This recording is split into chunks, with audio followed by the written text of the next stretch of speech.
मैं मरने से इनकार करता हूँ। मैं मरने से इनकार करता हूँ, अफ़सोस तुम्हें पता नहीं कि मुझे कैसे मारें, क्योंकि मैं बेइंतहा प्यार करता हूँ उगती हुई घास की आवाज़ से। I refuse to die. The sad thing is that you don't know how to kill me because I love so much the sound of growing grass. ये शब्द जीएन साईं बाबा और उनकी किताब से Why do you fear my way so much?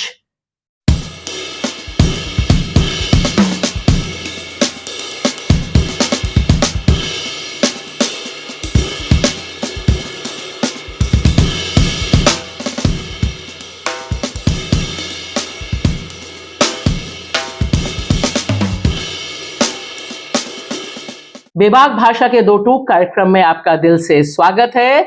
और आज ये जो तस्वीर है, यह तस्वीर एक तसल्ली देने वाली तस्वीर है, क्योंकि यह बताती है संघर्ष लंबा सही, लेकिन अगर आपको अपने रास्ते पर और अपनी बेगुनाही पर पूरा पक्का भरोसा है और आपके साथी आप पर भरोसा करते हैं, तो 10 साल ही सही, लेकिन न्याय आप तक पहुंचता है। यह चेहरा प्रोफेसर जीएन साईं बाबा का है।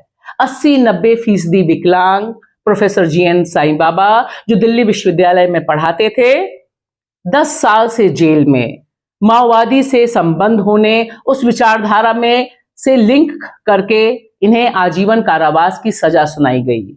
और आज जब ये बाहर आए, उनके साथियों के साथ वसंता भी खड़ी हैं, जो उनकी जीवन साथी हैं, जिन्होंने जेल के बाहर बहुत ही बहादुराना संघर्ष चलाया।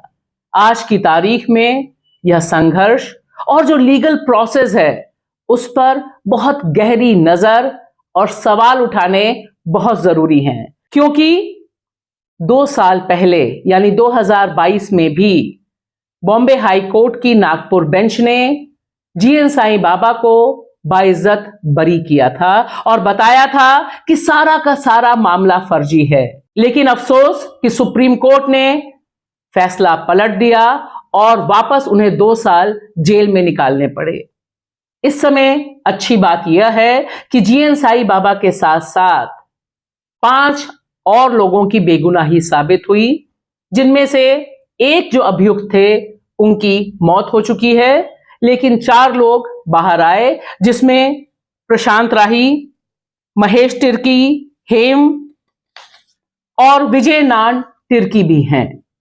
यह तस्वीरें, यह पूरी प्रक्रिया जो सबसे बड़ा सवाल उठा रही है हमारे आपके लीगल सिस्टम और पॉलिटिकल सिस्टम के सामने, वह यह कि अगर देश की एक अदालत को इतने साफ साफ दिखाई दिया कि सारा मामला फर्जी है, जिस तरह से इन लोगों के खिलाफ गवाही हुई, एफआईआर हुई, सारी प्रक्रिया पर बहुत गंभीर सवाल उठे, तो 10 साल जो इनके जेल में निकले, उसका कौन हिसाब देगा? जिम्मेदार कौन? यह जो पूरा सिस्टम है, जिसमें बेगुनाह सालों साल जेल में रहते हैं, और उस दौरान यहां पर तो क्योंकि इन्हें सजाए आजीवन कारावास हो चुकी थी, तो आप मानिए कि इनका तो दोष एक अदालत सिद्ध कर चुकी थी। उसके बाद जिस तरह का माहौल इनके खिलाफ था, उसमें न्याय प्रक्रिया पर भरोसा रखना, इस तरह के वकीलों का सामने होना, यह एक बहुत बड़ी तसल्ली की बात है। लेकिन अफसोस पांडु का, जो आज आजादी का यह दिन देख नहीं पाए, उनकी जेल में ही मौत हो गई। लेकिन इससे क्या माना जाए कि जो हमारा सिस्टम है वह कोई सीख लेगा, कुछ चेंज होगा? कम से कम उत्तर प्रदेश से जो खबर आई है, उससे तो इसका आभास नहीं मिलता। देखिए, उत्तर प्रदेश ने एक दंपत्ति को गिरफ्तार किया इलाहाबाद से, और उन पर नक्सल लिंक का मामला बनाया है। इनके जो इलेक्ट्रॉनिक डिवाइसेस हैं, वो 5 साल पहले सीज किए थे पुलिस ने, और अब पुलिस का दावा है कि इन इलेक्ट्रॉनिक डिवाइसेस, मोबाइल फोन और लैपटॉप से इनके माओवादी होने का लिंक मिलता है, प्रमाण मिलता है। यह 2 शख्स कृपा शंकर सिंह और उनकी पत्नी बिंदा हैं। ये दोनों सोशल एक्टिविस्ट हैं और कृपाशंकर सिंह इलाहाबाद हाई कोर्ट में प्रैक्टिस करते हैं। बिंदा इस समय वहां पर हाई कोर्ट में टाइपिस्ट की नौकरी करती हैं। मामला सिर्फ कृपाशंकर सिंह या बिंदा का नहीं है, क्योंकि अक्टूबर 2023 में उत्तर प्रदेश पुलिस ने तकरीबन यही आरोप इसी तरह से 2 और एक्टिविस्ट को गिरफ्तार किया था। उनको भी नक्सल लिंक के साथ जोड़ा गया था। उनके भी इलेक्ट्रॉनिक डिवाइसेस ऐसे ही सीज किए गए थे। ब्रिजेश कुशवाहा, उनकी पत्नी अनीता, और उस समय अनीता 4.5 माह की प्रेग्नेंट थी, गर्भवती थी, और वह गिरफ्तारी के बाद लखनऊ हाई कोर्ट में जाकर रिक्वेस्ट करती हैं अपनी जमानत के लिए और कहती हैं कि चूंकि उनकी प्रेगनेंसी हाई रिस्क है, यानी उसमें गर्भपात की आशंका बहुत ज्यादा है स्वास्थ्य वजहों से, लिहाजा उन्हें जमानत दी जाए। अदालत ने नहीं सुना और दिसंबर में गर्भपात हुआ उनका। ये जो 2 दंपत्ति हैं, इनके खिलाफ जिस तरह से यूपी पुलिस ने मामला बनाया, और ठीक उसी समय यह खबर आई जिस समय इसी देश की एक अदालत, एक हाई कोर्ट की नागपुर बेंच 5 लोगों को रिहा करती है और साफ साफ अपने फैसले में कहती है कि किसी विचारधारा से जुड़ा होना अपराध नहीं है, माओवादी विचारधारा से जुड़ा होना अपराध नहीं है, और साथ ही साथ यह भी कहती है कि माओवाद, नक्सलवाद, साम्यवाद से जुड़े तमाम सामग्रियां अगर आपके लैपटॉप या डिवाइसेस में हैं तो यह भी अपराध नहीं, क्योंकि ये सब इंटरनेट पर उपलब्ध हैं। अब आप देखिए यह जो विडंबना है, एक तरफ यह तस्वीर जीएन साई बाबा और वसंता की, प्रशांत राही और उनकी बेटी की, और तमाम लोगों की जो रिहा हुए, और दूसरी तरफ गिरफ्तार कृपाशंकर सिंह और उनकी पत्नी, और उससे पहले भी तमाम लोग। सवाल यहां सीधा है कि क्या कोई एक लाइन बनेगी? हम सब जानते हैं यह मुश्किल है। लीगल फेटर्निटी, अदालतें अलग अलग ऑब्जर्वेशंस, अलग अलग समय, अलग अलग फैसले सुनाती रही हैं। लिहाजा जीएन साई बाबा की रिहाई, उनका निर्दोष साबित होना, 10 साल की जो लड़ाई है उसके सबक भारतीय लोकतंत्र के लिए बहुत गहरे हैं। चूंकि हम यहां बात लीगल सिस्टम की कर रहे हैं तो एक खबर जो डेवलपिंग है वह भी आपके साथ साझा करनी जरूरी है। एसोसिएशन फॉर डेमोक्रेटिक रिफॉर्म्स, जो लंबे समय से संस्था काम कर रही है इलेक्टोरल रिफॉर्म्स यानी चुनावी रिफॉर्म्स के लिए, चुनावी सुधार के लिए, वह दोबारा पहुंची सुप्रीम कोर्ट और उसने कहा मिलॉर्ड आपके आदेश की अवमानना हो रही है, यह कंटेम्प्ट ऑफ कोर्ट है। और यह मामला वही है इलेक्टोरल बॉन्ड्स वाला, जिस पर एसबीआई को यानी स्टेट बैंक ऑफ इंडिया को 6 मार्च तक इलेक्टोरल बॉन्ड्स खरीदने वाले लोगों के नाम सार्वजनिक करने थे। अब आप देखिए सुप्रीम कोर्ट जागे ना जागे, लेकिन वहां पर यह याचिका लेकर जो लोग गए थे, एडीआर जो गया था, वह दोबारा दरवाजा खटखटाता है और कहता है मिलॉर्ड जस्टिस कीजिए। उत्तर प्रदेश के रामराज, उत्तर प्रदेश के बुलडोजर राज, उत्तर प्रदेश में योगी जी का यह कहना कि हम अपराधियों को ठोकते हैं, इसकी तमाम खबरें आप तक पहुंचती हैं। लेकिन यह खबर, इस पर कितनी चर्चा हो रही है, जरा अपने दिल को टटोल कर बताइए।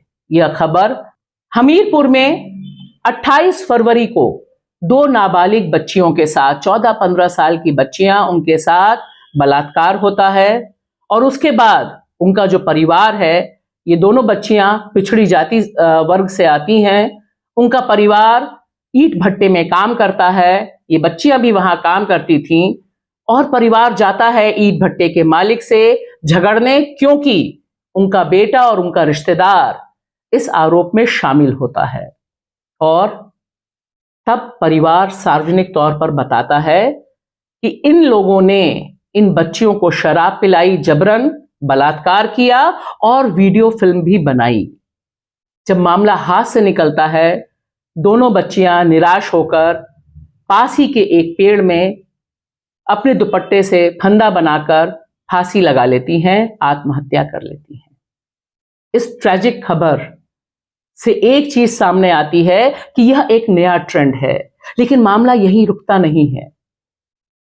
एक बच्ची के पिता लगातार कोशिश करते हैं कि दोषियों को गिरफ्तार किया जाए, उनके खिलाफ मामला बने।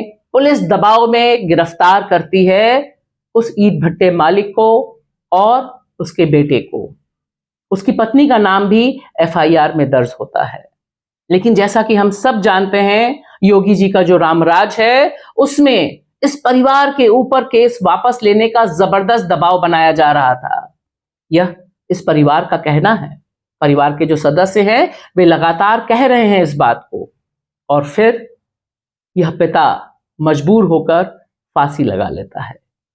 हम सब जानते हैं उत्तर प्रदेश से आने वाली यह पहली घटना नहीं है और आखिरी घटना नहीं है, क्योंकि देखिए इसी तरह की वारदात कुछ महीने पहले जालौन में घटित हुई थी, जहां पिता दर दर ठोकरे खाता रहा अपनी 15 साल की बच्ची के बलात्कारियों को सजा दिलाने के लिए, और जब पुलिस ने उस पर दबाव डाला तब उसने फांसी लगाकर आत्महत्या कर ली।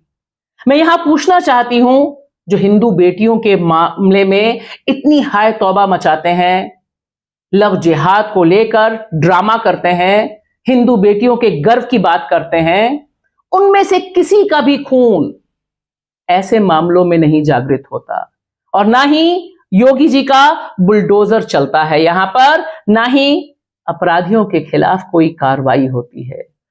दरअसल यह खतरे की घंटी है, क्योंकि यह नया ट्रेंड है। उत्तर प्रदेश में अगर उठाकर देखिए, बहुत कम खबरें कायदे से रिपोर्ट हो रही हैं, फॉलो अप होती नहीं है, लेकिन अधिकांश मामलों में जहां गरीब बच्चियों के साथ इस तरह से यौन शोषण किया जाता है, वहां पर अपराधी बिंदास घूमते रहते हैं। और शायद इसकी बहुत बड़ी वजह है कि इस तरह के तमाम अपराधियों की, आरोपियों को किस तरह का राजनीतिक प्रशिक्षण मिलता है। इसका सबसे बड़ा चेहरा भारतीय जनता पार्टी के सांसद बृजभूषण शरण सिंह हैं, जो इसी उत्तर प्रदेश से आते हैं जहां रामराज की बयार चल रही है।